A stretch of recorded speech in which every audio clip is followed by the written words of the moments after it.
Like both players are ready. Sean giving the good luck, have fun here. We're going to get this game one started. We'll be headed to Shakura's Plateau for this good old PVZ. This is the match that this is the map that we saw Ostoji and Huck go at it, and we had a great game there. Hopefully, Kiwikaki and Sheth will not disappoint. Jumping into game one, the map is loading.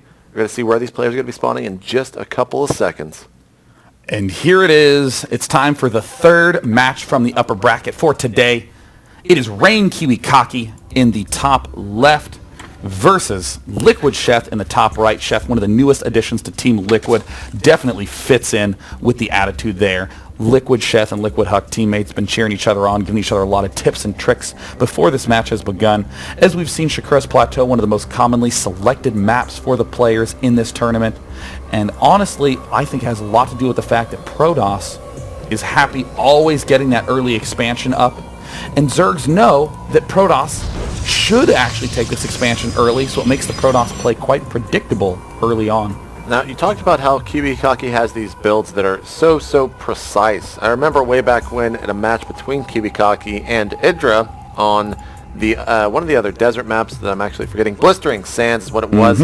He did this Immortal Warp Prism drop to where he actually turned the Warp Prism into the Warp Prism mode where you can actually warp in things. Warped in a ton of Zealots, and everyone, including Idra, was just caught completely off guard, and this is why people love watching Kiwikaki. He just brings builds that no one has ever seen before in the tournament. Are we going to see something like that here? We're going to have to wait and see. Sheth, on the other hand, is just very solid and very standard player.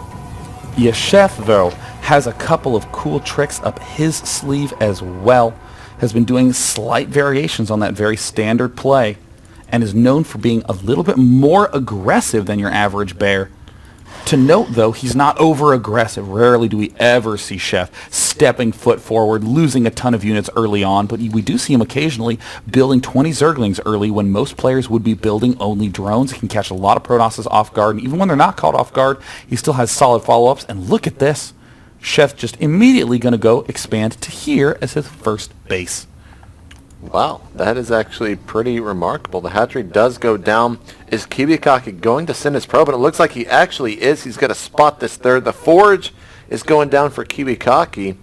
He might do something about it. No, it looks like the probe will be falling back. Nexus going down at the natural there for the Protoss player from Rain. It's going to be added on that cannon here in just a couple seconds. Then, of course, that gateway. The spawning pool is done. We have 2 lings only in production right now.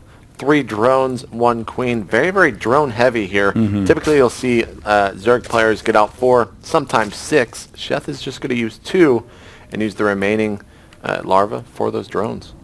One thing I do love is that consideration you point out. You know, it's sometimes tempting to think maybe I can get away with cannon rushing this expansion, but of course, every good player that you will play against will do exactly this. Immediately send units up there just to scout for all these little obnoxiousnesses. The way to win against a player of Sheth's caliber or of Kiwikaki's caliber is in the late game where the decisions can become varied. In the early game, there's only so few things that you can do. Early third for Sheth, macro mode incoming. Yeah, third hatch started for sure. Kiwikaki's next is just about to finish.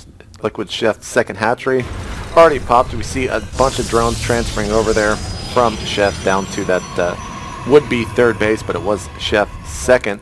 Couple of overlords just scouting around in the main base of Sheth. The Cybernetics core just now started. We see a nice little wall off there with 2 cannons from Kiwikaki. Now, why 2 cannons, Sean? Sometimes a bunch of people might think that's too much static defense early on. What are your thoughts about it? I actually do think it might be a little bit overboard by Kiwikaki. You can actually successfully wall this in quite well. The justification that I think that Kiwikaki would use is the following.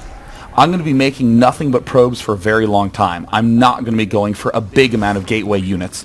Probably going to be a faster Twilight Council. Probably going to be maybe even a faster robotics facility or a faster third. So what Kiwikaki is going to do is over-defend at the start of the game, giving him that guaranteed safety while he gets his crazy macro going. That said, there's some inconsistencies going on here. No geyser at this natural expansion. It's just probes being made, and there's the fast +1. So it looks like we are going to see a very fast, big gateway push from Kiwikaki. I would expect him to halt probe production soon. If we go into the production tab, Sheth just constantly droning all the way up to 32 right now. This is looking very, very similar to a European Zerg in Liquid Red. You see a Roachborn coming down right now in the main base, as well as an Evolution Chamber. That is a lot of drones coming in. I don't think Sheth is going to stop anytime soon, Sean. We are seeing Sheth nail those larva injects. He has not missed a single one. His queen energy is so low. Meanwhile, we finally see those gateways starting to plop down for Rain. Kiwikaki, 7 in production. 1, 2, 3, 4 on the right, 3 at the left, 1 at the front, and no gas geyser yet. This is a very weird timing. And it looks like, does Sheth see all of it? Oh, he doesn't see these 4 gateways at the right, but he's going to be really suspicious of that big big chrono boost on the Forge. +1 missile attacks just now started there for Sheth. Going back to the unit tab, 47 drones, 40 probes for Kiwikaki. And is he going to be going for a very, very quick push here? The pylon does warp in from the high ground. About to see a huge influx of units, I'm sure. Almost 900 minerals for Kiwikaki. You ask why it's so high, it's because you can warp in so many zealots there with those warp gates. All the way down to 600 minerals. And once again, there isn't an overlord here on the high ground. He does see this huge influx of units. Is Sheth going to be able to have enough units out on his side of things to deal with this big attack coming in from Kiwikaki? Almost taking out the probe there in the center of the map, down to 10 HP.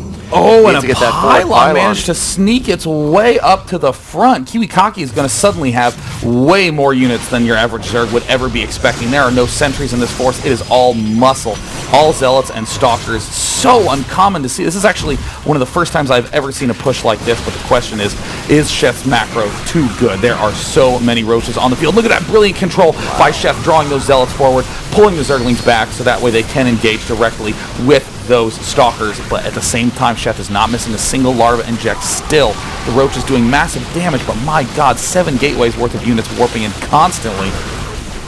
Comes Sheth with some more lings, reinforcing. The main goal here for Kiwikaki is to take out this hatchery, and a pylon gets in at the would-be 4th of Sheth. More units warping in, mainly stalkers, who's going to do great against those roaches. The drones are being pulled. Sheth is throwing everything at this attack from Kiwikaki. Is he going to be able to stop it? He's doing a lot to those stalkers, but the zealots are chewing through those drones and chewing through those Zerglings. Oh, actually looking really bad, Sean. Unbelievable push from Kiwikaki. A 7-gate, 1 geyser push in this matchup, unheard of and brutally effective. Roach is trying to step forward, trying to pull back all of those zealots, eliminate them one at a time, but Sheth may very well have to sacrifice this expansion. A counterattack would likely not even work at this phase, as Kiwikaki just has so much production. But look at this. It looks like Sheth gaining a little bit of ground now. We see Kiwikaki slowly running out of those warpins. The stalker count starting to dwindle. He just might defend this. Wow, the hatchery still exists. He lost quite a bit of drones. The pylon is going to go down.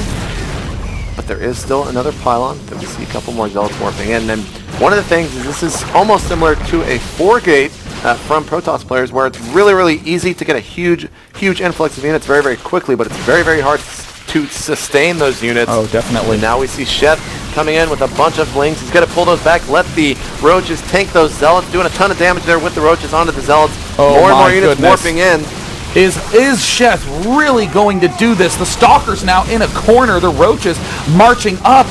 I actually think that Sheth may have done it. Meanwhile, back in the main, we see the queen getting a little bit high on energy. A couple of injects were missed, but amazingly, Kiwikaki's push has been deflected, and Sheth holds the 3rd. Wow. If we go into the units lost tab, already almost 200 units killed in this game. Only 14 workers taken out from Kiwikaki, but 136 units killed, most of those being those lings. But this is a huge force from Sheth going into Kiwikaki. I got Connery mode. What a huge force. I'm sorry. Did you like Liquid Sheth trying to make a little bit of pressure back at the front side, but Kiwikaki immediately returning back to a normal game state, getting those extra geysers up, and oh, there's the split.